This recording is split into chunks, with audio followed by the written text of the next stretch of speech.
നല്ല രുചിയോട് കൂടിയിട്ടുള്ള ചേന വറുത്തരച്ച കറിയാണ് ഇന്ന് ഉണ്ടാക്കിയെടുക്കാൻ പോകുന്നത്. ഇതിനായിട്ട് നമുക്ക് ഒരു മുറി തേങ്ങ എടുക്കണം.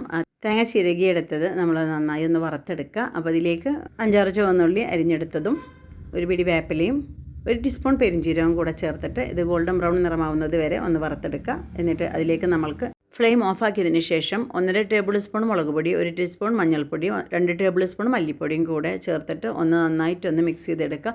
അപ്പോൾ ആ ഒരു പാനിൻ്റെ ചൂടിൽ തന്നെ ഇത് നന്നായി ചൂടായിക്കോളും. എല്ലാം മിക്സ് ചെയ്തിട്ട് നാറാൻ വെക്കുക. പിന്നെ ഇനി നമുക്ക് ഇതിലേക്കുള്ള ചേന ഒന്ന് കഴുകിയെടുക്കണം. അത് ചെറിയ ക്യൂബ്സായിട്ട് കട്ട് ചെയ്തെടുത്തിട്ടുണ്ട്. അപ്പോൾ ഒരു പാനിൽ വെളിച്ചെണ്ണ ഒഴിച്ചിട്ട് അതിലേക്ക് ചേന ഇട്ട് കൊടുത്തിട്ട് നന്നായിട്ട് അതിൻ്റെ വെള്ളം ഒന്ന് വലിഞ്ഞു വരുന്നത് വരെ വഴറ്റിയെടുക്കുക. എന്നിട്ട് ഇതിലേക്ക് കുറച്ച് വേപ്പില ഇട്ട് കൊടുക്കുക. പിന്നെ ഒരു 4 വെളുത്തുള്ളിയും ഒരു കഷ്ണം ഇഞ്ചിയും കൂടെ ചതച്ചതും കൂടെ ചേർത്ത് കൊടുക്കുക. ഒരു 4-5 പച്ചമുളക് കീറിയതും ഇട്ട് കൊടുത്തിട്ട് എന്നിട്ട് ഇതൊന്ന് നന്നായിട്ടൊന്ന് വാടി വന്നതിന് ശേഷം നമ്മൾ തക്കാളി ഇട്ട് കൊടുക്കണം. തക്കാളി ചെറിയ കഷ്ണങ്ങളാക്കി ഇട്ട് കൊടുത്താൽ മതി. തക്കാളി ഇട്ടതിന് ശേഷം പിന്നെ അധികം നമ്മൾ വാട്ടിയെടുക്കേണ്ട ആവശ്യമില്ല.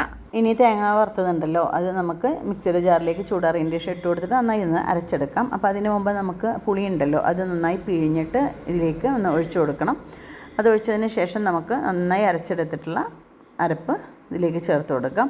ഇനി ഇതിലേക്ക് ആവശ്യത്തിനുള്ള വെള്ളം ഒഴിച്ചെടുക്കാം. നമുക്ക് ജാറൊന്ന് കഴുകിയിട്ട് അതും കൂടെ ഇതിലേക്ക് ഒഴിച്ചു കൊടുത്തതിന് ശേഷം ഇതിലേക്ക് പാകത്തിനുള്ള ഉപ്പും കൂടെ ചേർത്തിട്ട് ഒന്ന് മിക്സ് ചെയ്തതിന് ശേഷം നമുക്ക് ഇതൊരു മീഡിയം ടു ഹൈ ഫ്ലെയിമിൽ വെച്ചിട്ട് ഒന്ന് വേവിച്ചെടുക്കണം. നന്നായിട്ട് തിളച്ച് കഴിഞ്ഞാൽ ഇത് നമുക്ക് ഒരു മീഡിയം ഫ്ലെയിമിലേക്ക് തന്നെ വെച്ച് കൊടുത്ത് ചേനയൊക്കെ നന്നായിട്ട് വേവിച്ചെടുക്കാം.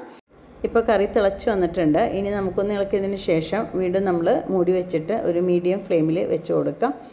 ഇനി ഇതങ്ങനെ കിടന്നിട്ട് കറി ഒന്ന് കുറുകി വരുന്നത് വരെ മൂടി വെക്കാം. ഇനി തുറന്ന് നോക്കാം. കറി നന്നായി കുറുകി കിട്ടിയിട്ടുണ്ട്. അപ്പോൾ ഇനി നമുക്കിത് നന്നായി ഇളക്കിയതിന് ശേഷം നമുക്കിതിലേക്ക് കടുക് പൊട്ടിച്ചൊഴിക്കണം. അപ്പോൾ ഇനി അങ്ങനെ ചെയ്യാട്ടോ, അതൊന്ന് തൂമിച്ചെടുക്കാം നമുക്ക്. അപ്പോൾ നല്ല കറിയൊക്കെ കുറുകി വന്നിട്ടുണ്ട്. അപ്പോൾ ചേനയൊക്കെ നന്നായി വെന്തിരിക്കണം. അപ്പോൾ ഫ്ലെയിം ഓഫ് ആക്കിയിട്ട് ഇനി നമുക്കതിലേക്ക് തൂമിച്ചൊഴിക്കാം. അപ്പോൾ അതിനായിട്ടൊരു പാൻ വെച്ചിട്ട് 1.5 ടേബിൾ സ്പൂൺ വെളിച്ചെണ്ണ ഒഴിച്ച് കൊടുത്ത് നന്നായി ഒന്ന് മൂത്ത് വരുന്ന സമയത്ത് ഇതിലേക്ക് ഒരു കുറച്ച് ഉലുവ ഇട്ട് കൊടുക്കുക. കടുകും വേപ്പിലയും വറ്റൽമുളകും ഒക്കെ ഇട്ട് നന്നായിട്ട് പൊട്ടിയതിന് ശേഷം ഇത് കറിയിലേക്ക് ഒഴിച്ചു കൊടുക്കാം.